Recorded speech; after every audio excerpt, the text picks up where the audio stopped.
प्रणाम मित्र। तो चलिए आज हम लोग घनानंद जी के काव्य की व्याख्या को देखते हैं। उनका पहला काव्य है अति सूदो स्नेह को मार्ग है, जहाँ नेकु सयानपन बाक नहीं। तहाँ सो चले तज अपनपो, झचके कपटी जे निसाक नहीं। घनानंद प्यारे सुजान सुनो, यहाँ एक तो दूसरो आक नहीं। तुम कौन धो पाठी पढ़े हो लला, मन लेहू पे दे छटाक नहीं। इन पंक्तियों में उन्होंने प्रेम मार्ग पर चलने वालों के विषय में कहा है कि किस प्रकार के व्यक्ति प्रेम के मार्ग में चलते हैं, अर्थात किस प्रकार के व्यक्ति प्रेम करते हैं। एक प्रेमी की विशेषताओं का वर्णन उन्होंने इन पंक्तियों में किया है और कौन है जो प्रेम नहीं करना चाहता उसके विषय में भी उन्होंने बताया है। वे कहते हैं कि अति सूदो स्नेह को मार्ग है, जहाँ नीकु सयानपन बाक नहीं।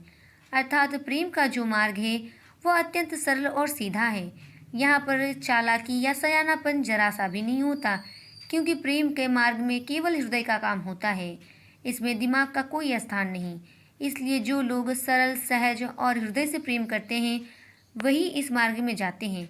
वे आगे कहते हैं कि तहाँ सो चले तज अपनपो, झचके कपटी जे निसाक नहीं। अर्थात इस मार्ग में वही लोग जाते हैं जो सच्चे होते हैं, जिनके हृदय में सच्चा प्रेम होता है। और इन मार्गों में वे लोग जाने से कतराते हैं जो कि छल प्रपंची होते हैं, जो कि कपटी होते हैं और जिनके हृदय में केवल छल प्रपंच ही भरा होता है। वे कभी भी प्रेम के मार्ग में नहीं जाते।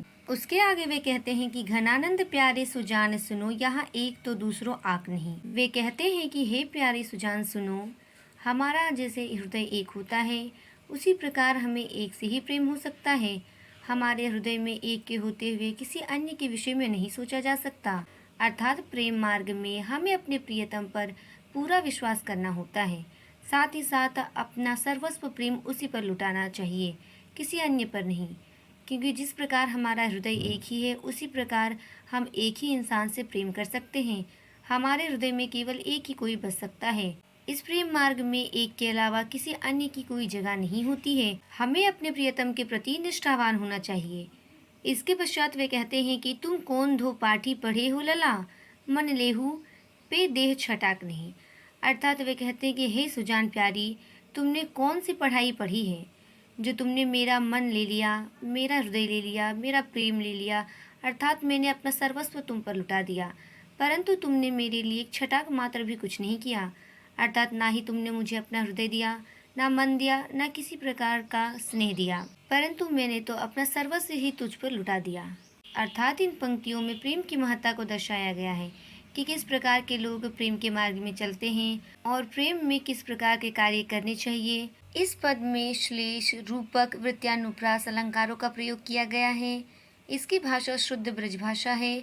इसमें सवैया छंद का प्रयोग है और साथ ही साथ इसमें श्रृंगार रस के वियोग पक्ष का वर्णन किया गया है। यहीं पर इस काव्य की व्याख्या समाप्त होती है। धन्यवाद।